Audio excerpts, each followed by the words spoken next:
Greetings from Triple IT Bhagalpur. Welcome to the podcast InTheTalks. I am your host Shubharnajit Saha, a second year student. Today's guest is Mr. Aman Mishra. He had done his schooling from Pentecostal Assembly School, Bokaro.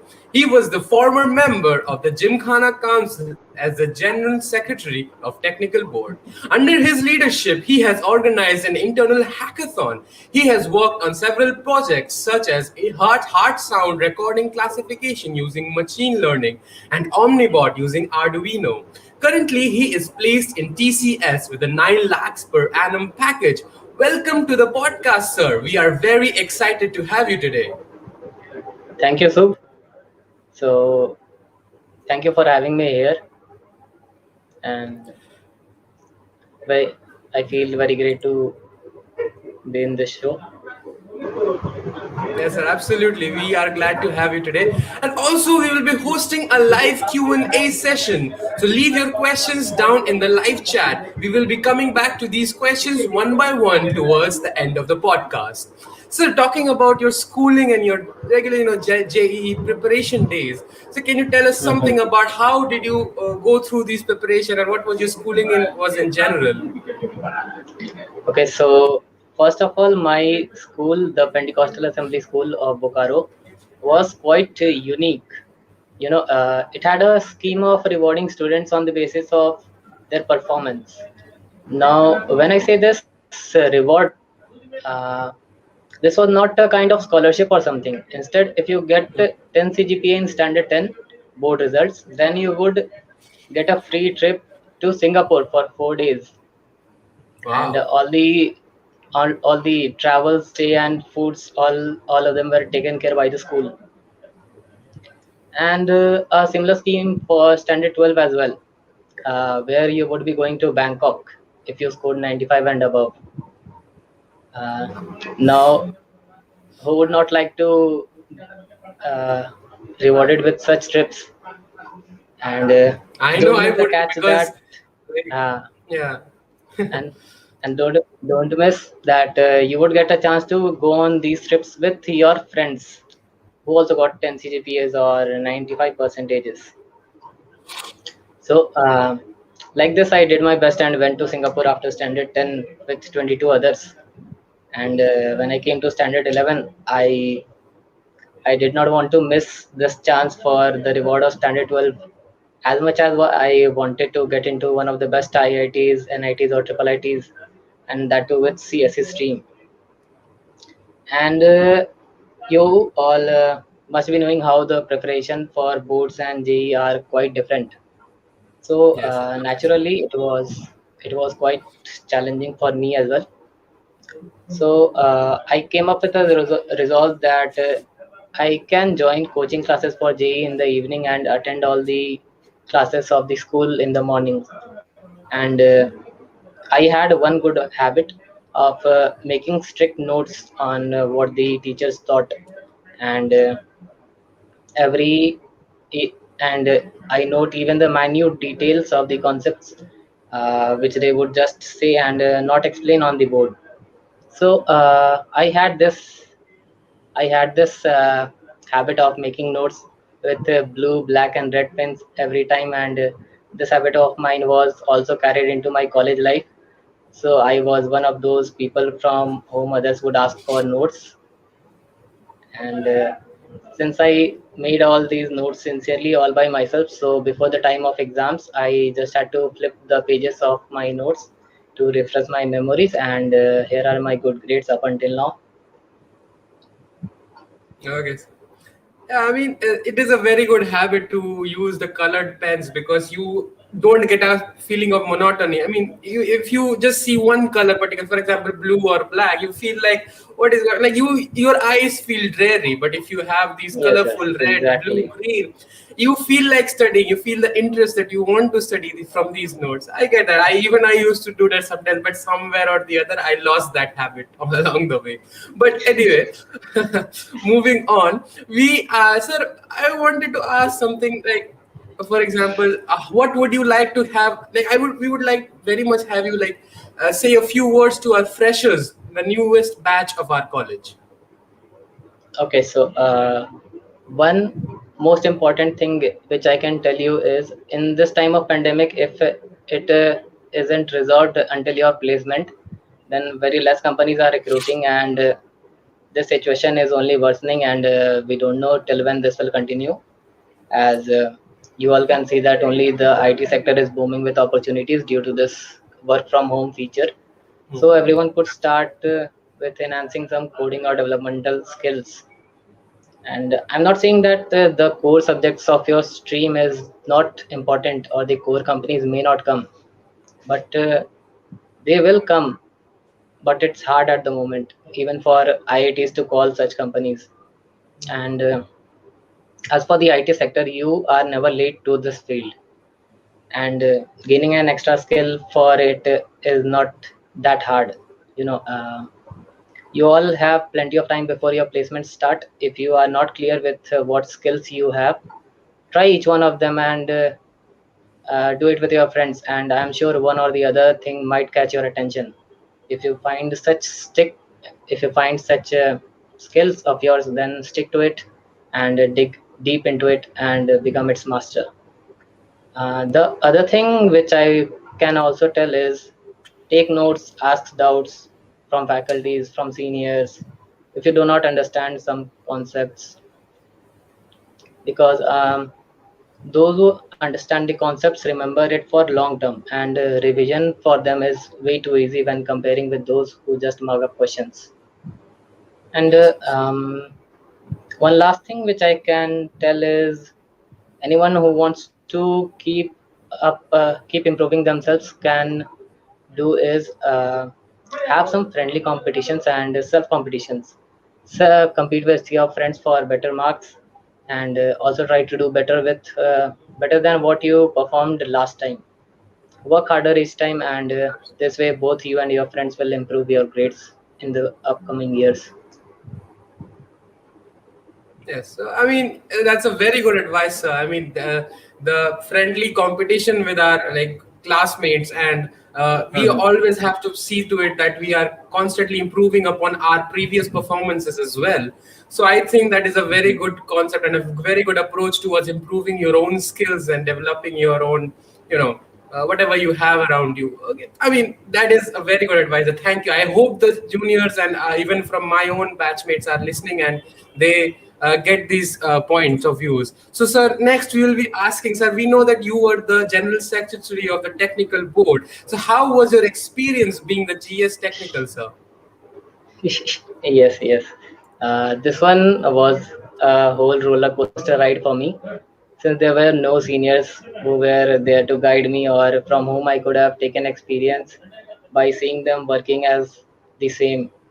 I tried to do my best, and which I can do in 1 year. Nevertheless, we did set up a base for the clubs for the upcoming batches, and I'm seeing that the new GS is carrying it forward positively and adding more parts to it. We also conducted a hackathon successfully and fully planned a techno-cultural fest. But damn that luck of ours. The first time flood came in and destroyed our event, and the second time Corona pandemic. But I hope in the upcoming batches would get this opportunity to conduct the same smoothly. Absolutely. I hope that we get an opportunity to get our first techno-cultural fest, because even I remember I was also a part of that, and it was such a tragedy that we could not make it happen. How much ever we tried, like every time we failed, and Mm. like obviously we will keep trying, we will keep moving on, we'll keep pushing forward the boundaries, and we will become successful one day or the other. So moving on, we sir, you just said that you organized the SIA, the Smart India Hackathon. So how did you manage Mhm. to do it in such a short time? Yes, that was one of the events which I used to showcase my skills of time management and how to work under pressure in my interviews. I I don't know if you all must be knowing or not. That hackathon which we had in February 2020 was preponed 1 week before, and we were informed this just 2 days before the event. The pressure was too much. Me and my friend Anuranjan together planned this event, and we planned everything on where to make the workspace for the groups, what foods can be arranged, how to tokenize foods, and what should be the appropriate rewards, as the event was free for all. We almost spent quite exhaustive 15 hours at the college premises the day before the event for discussing all the plans and taking all the permissions with the director sir and Gaurav sir, and making food arrangements with the canteen manager. Then some juniors were there who helped us in volunteering on the event day and making posters for the event. And ultimately, I was happy after the event was over on a happy note. Yes, absolutely. I think that it was a very big success, because every small projects that were created on that day was such innovate. Like there was so much innovative, and everyone was satisfied. It was a very long hour. Like we had to sit there for such long hours, and during that time we were provided food, water, and whatever necessary things we were required, and we had that environment so that we could work on our projects. So I think it was a very big success to what we achieved. And moving on, we hope that we can have such similar programs again and again, and we can improve upon our own skills and improve upon what events we are making upon. So sir, moving on, we I wanted, like, we all want to know that whether you, like, according to you, is better competitive coding or development, like web development or any sort of development profiles. Um, for this question, as I previously said, that if you don't know what interests you, then you need to try everything and select the one which you find interesting. Don't be the jack of all trades, but become the master of one, and this will gradually help your career. Uh, but once you have a good command over a particular thing, then you can explore the side branches that work alongside with your main skill.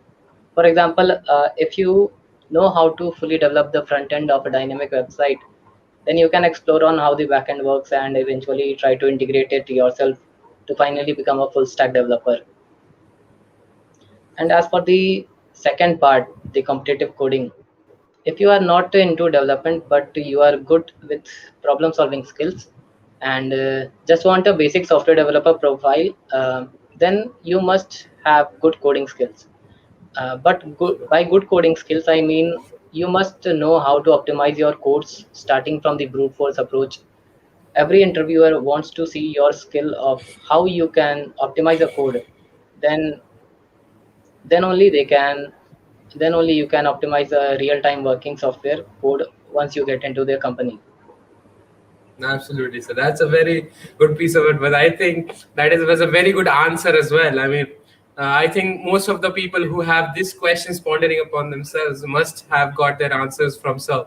So, I mean, the competitive coding and development are, like, somehow we can say that they go hand in hand, because without the other we cannot have the other. Because most of the times what we face is that in competitive coding we are competing against our own skills, because we have to make it more efficient, the time complexity, the space complexity, and obviously making that happen will get you into the big companies, because they are now hiring the most efficient candidate.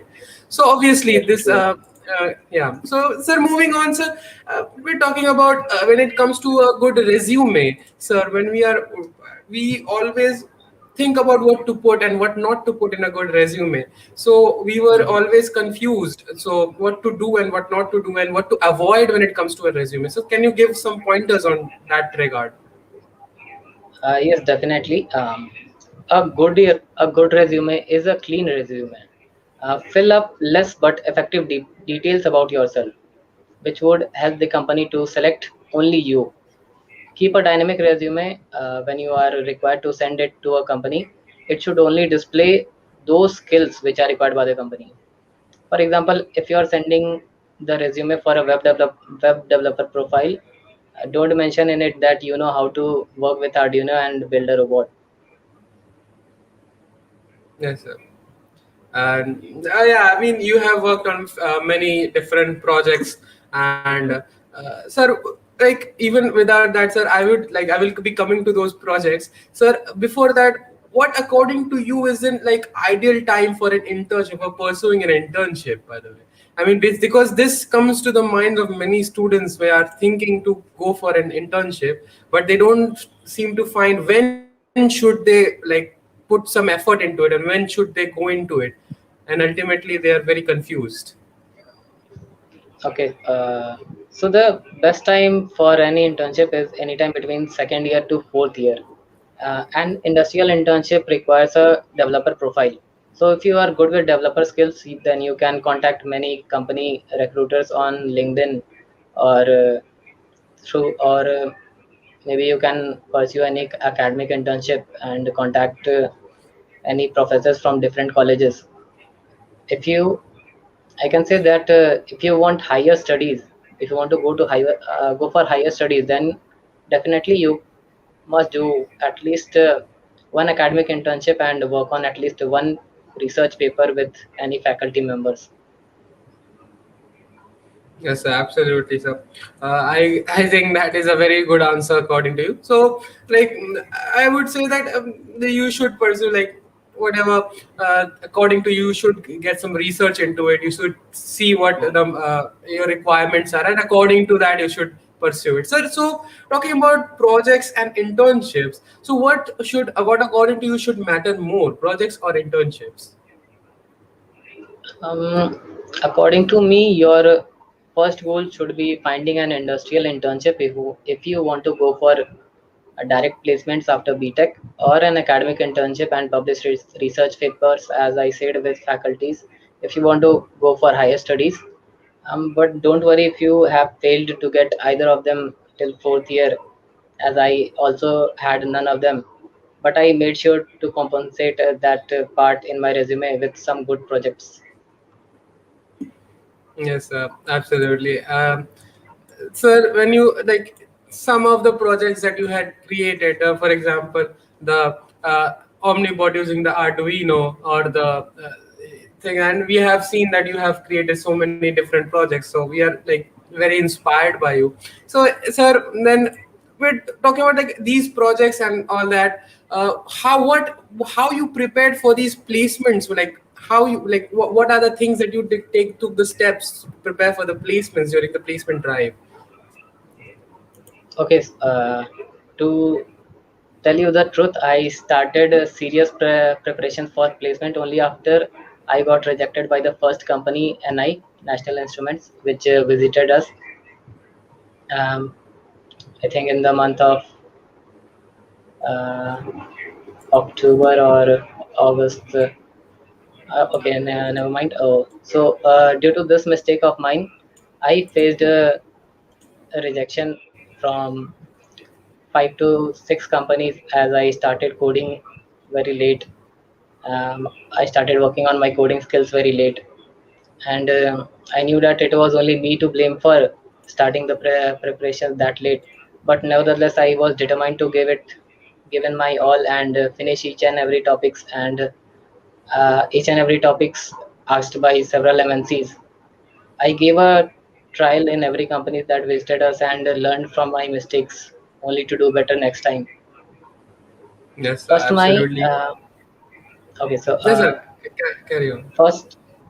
First, my DSA topics like graph and trees and algorithms of DP were not that polished, and I just knew the concepts when the faculties taught that us in first and second year, but I practiced very less to implement those that time. I was not familiar with websites like GFG and LeetCode for enhancing my competitive coding skills, but I gave in my all after facing my first rejection. And once my coding skills were better than before, I was passing the coding rounds of the companies to get into the interviews. And then again, I realized that I only know how to code myself, but I didn't knew how to explain my thoughts and approaches to the interviewer before coding that problem. So again, I faced some rejection from some companies, and I was not creating a good enough link with the interviewers, and mind that the linkage with the interviewer in an interview is the most important thing. If you are able to please the interviewer with just your approaches and your thoughts regarding the problem given, then the interviewer himself can help you with hints if you are stuck somewhere with the coding implementations. Yes, I mean, this thinking about like how you improve, like you have to keep learning from your past mistakes, and you should not take a failure as something you should stopping you, or you should just keep it as a different hurdle which you have to pass on to the next time, and you have to learn from that hurdle why you could not do it in the first time, and do it, obviously improve upon that failure and give your best so that next time you will surely pass. So I think, sir, that is a very good, the advice you will be giving to the anyone who will be facing these placement drives and all.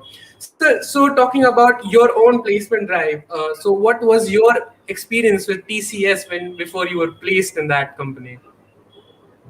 Okay, so my TCS interview experience. For the there were two rounds for TCS. The first was a technical test with coding, aptitude, and verbal reasonings. I had enough practice by that time already to clear all such rounds. Then came the main interview round after that. The main panel had three interviewers altogether, uh, each of them skilled in their different fields. One of them asked me some questions regarding OOPS and DSA concepts. Another one asked me about DBMS concepts. And the third one was where the things started getting interesting.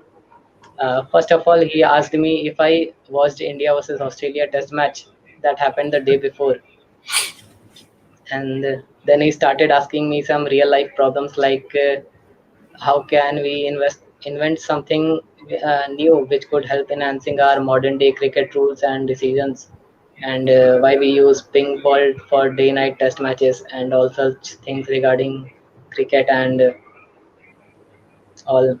And by that interview I became experienced enough to make good connections with the interviewer and have some good chat with them. So finally the interviewer asked me about my skills, which I presented in the form of my life stories, like how I know to work under pressure, which I told you how we conducted the hackathon, and like another story for how I a fast learner, how I have a good leadership and teamwork skill. And take note of it that it is always better to present your skills connected with some real life events of yours. Yes, sir, absolutely. The experiences matter, and they want to see how much you have worked on in real life. So, Yes. sir, can you, sir, give some pointers on what to do and what not to do in an interview? Because in an interview, you said that there must be a link between the interviewer and the interviewee. So, how to establish the link and what to avoid when speaking and what not to do? Any sort of pointers that you would like to give anyone who is pursuing, like who is be sitting for these placement drives? Okay, so first of all, what we can do is, if somehow you are facing nervousness in the interview, start some deep breathings for just 1 to 2 minutes. And suppose you are not able to speak fluently in English, um, then you can comfortably ask with the interviewer if you can speak in Hindi or not. And Like some interviewers are good enough to give you that chance and not even deduct your points for it. You just have to be polite with them and just grab the interview opportunity. And also one more thing that which I can tell is have one good introduction for yourself.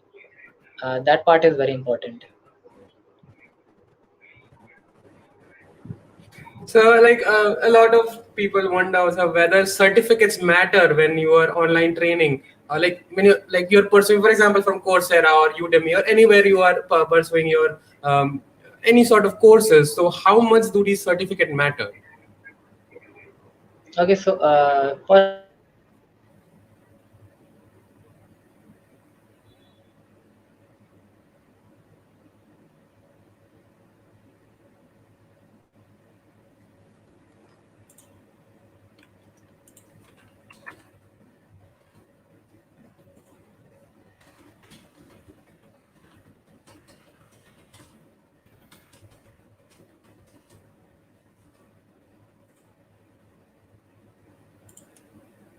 to such some extents, but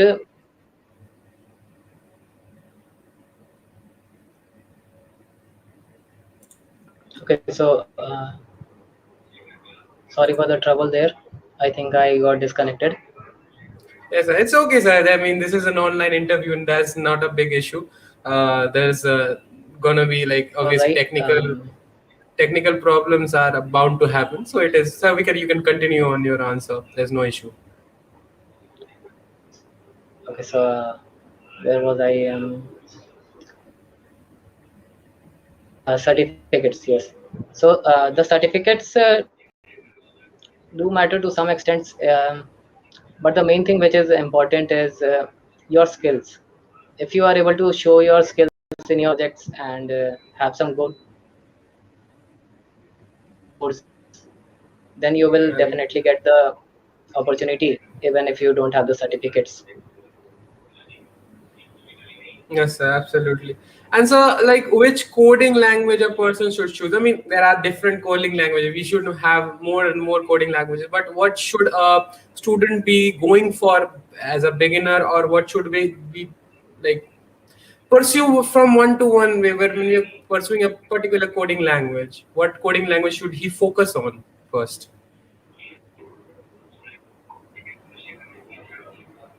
Okay, so the basics. If anyone wants to start with the basics, they can start with C or C++. Or if someone wants to go with coding, then they can select Python. And Python has most of the inbuilt libraries for most of the works. But if you want to know the fundamentals of codings, then you can definitely go with C++ or Java. If you have some Absolutely. prior experience, Yes. then you can go with that. Yes, I mean, for something like Python, we obviously know that many things are inbuilt and it is more user friendly than the C and C++ or Java. But the thing is that we don't get to learn a lot of things that are happening inside like in the background, the back end. We don't get to know much about what is happening. In case of C, we get to know Mhm. the root, what is happening, and how each of the Background basics. functions are there. Mhm. Yeah.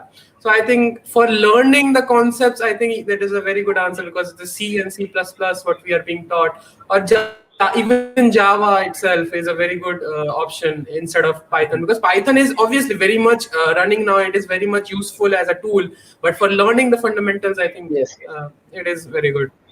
So, sir, moving on, C and C++ we are the wanted to basics. ask, sir, yeah.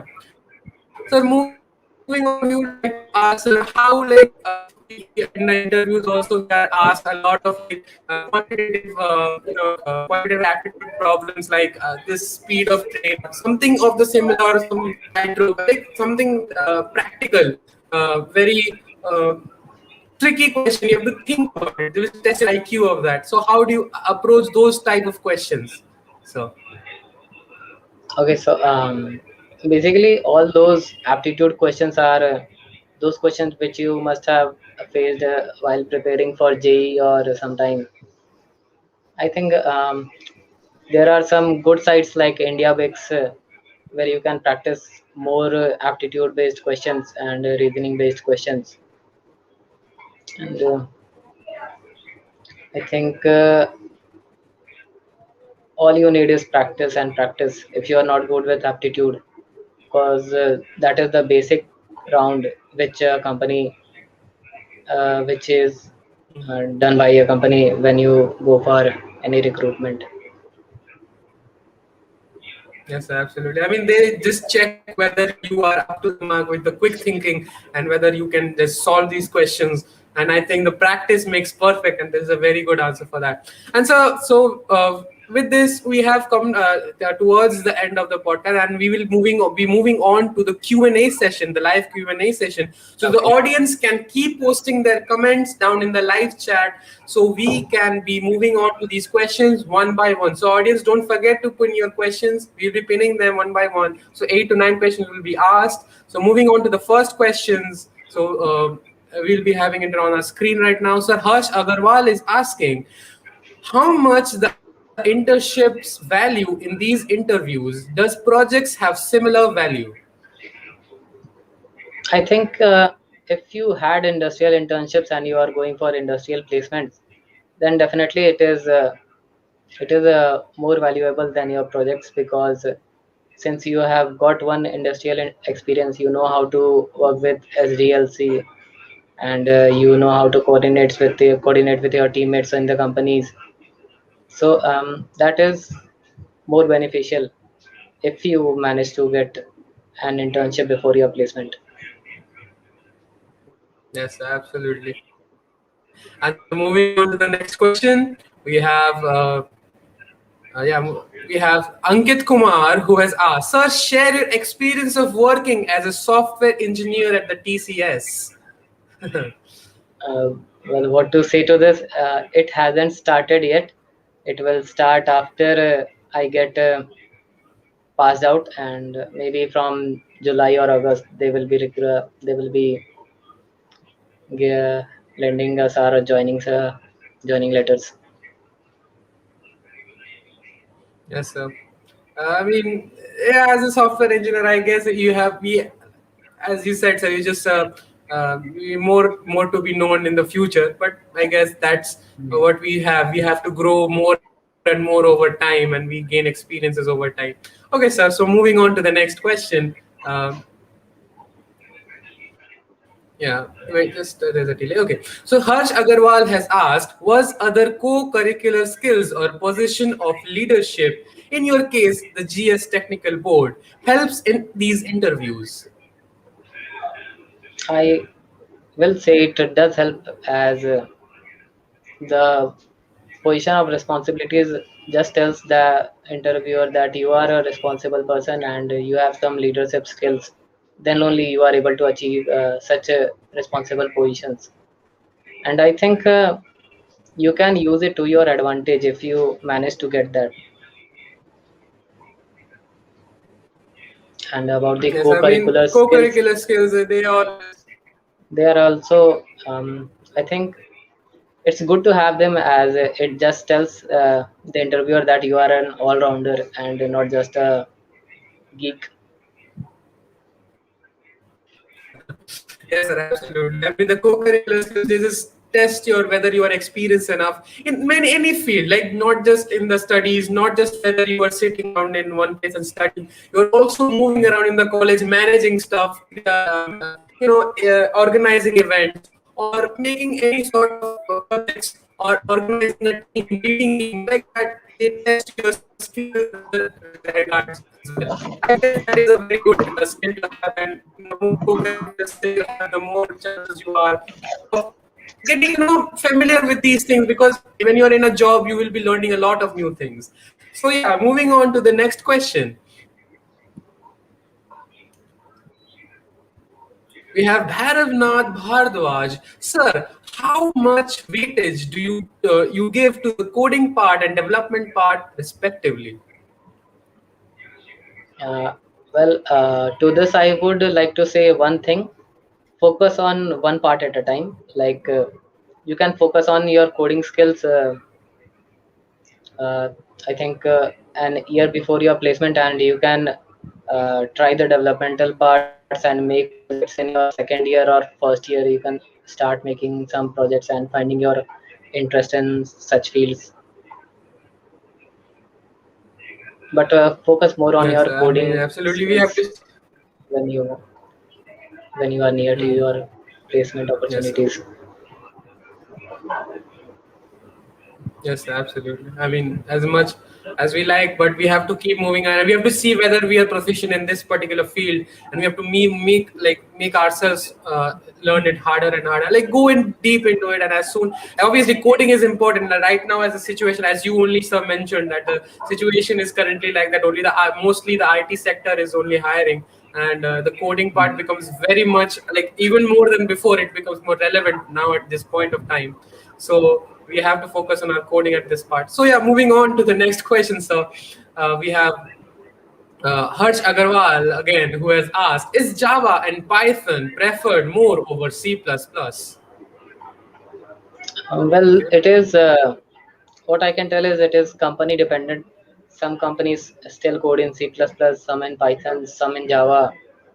So basically, what you need to do is just focus on one or two of them, and make suppose you can make your projects in Python and have your coding skills in C++, so that you have command over both of them.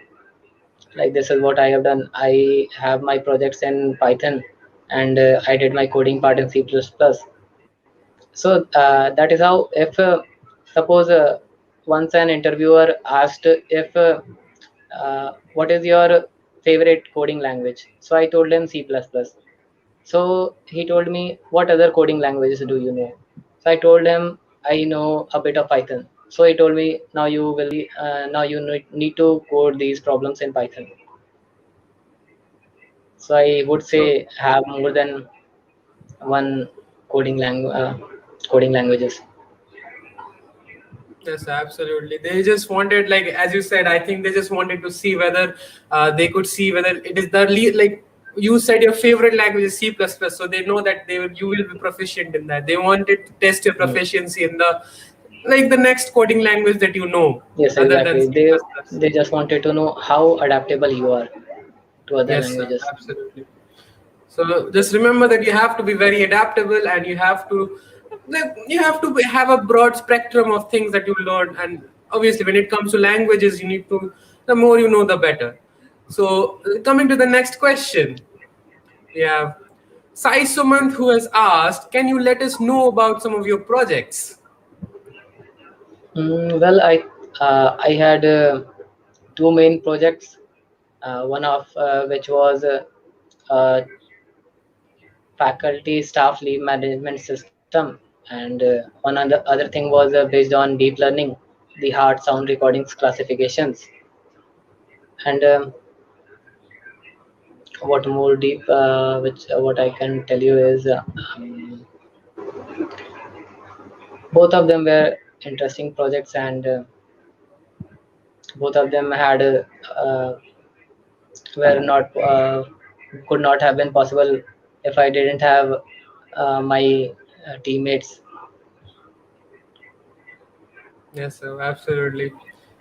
I mean, these projects. I mean, obviously, they are like I'm not in my domain to ask like know much about these, but I am pretty much sure that it was a very good achievement, and I think you and your team did a very good job and into making these type of projects, and I hope that many people can learn from this. And I think we'll moving on. We'll be seeing more and more from you and getting with it. So moving on to the next question, we have Aryan Tripathi. Other than CFG, sir, suggest some sources from where you can study DSA. Um, there is one interesting site known as binarysearch.com.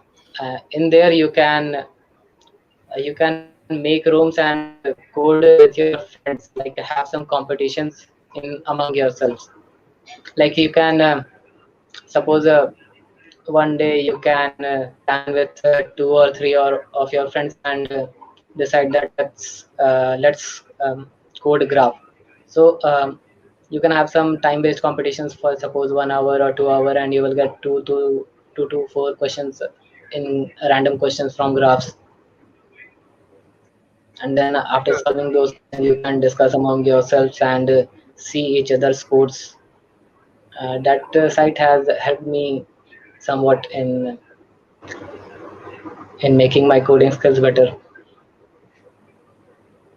Yes, sir. Absolutely. I mean, I hope the people who are asking the questions are taking note on these answers because they are invaluable. And I guess just keep a note of this. That's what all I'm going to say for now. So moving on to the next question.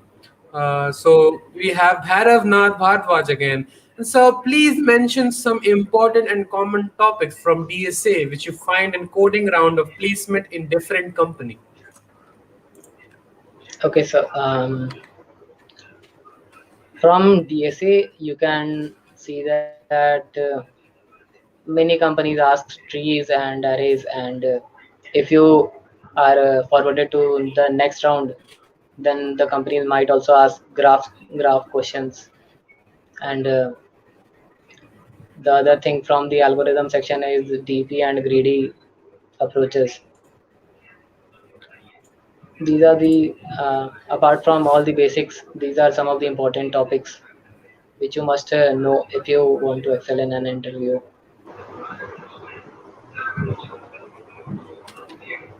Okay, sir. So we will be coming to the last Q&A question of the day. Sir, we'll be moving on to the next question. So we have Sai Sumant who has asked, Sir, for electronics background, how we can switch towards coding efficiently? Like, this is a very good question, by the way. Okay, so as I told, you are never late to the coding field. You can start coding today. You can solve most many easy questions from GFG or lead code or any site, even binary search, which I used. You can start with the easiest questions. And suppose if you are having some trouble with the concepts, then GFG is a great site to know the conceptuals.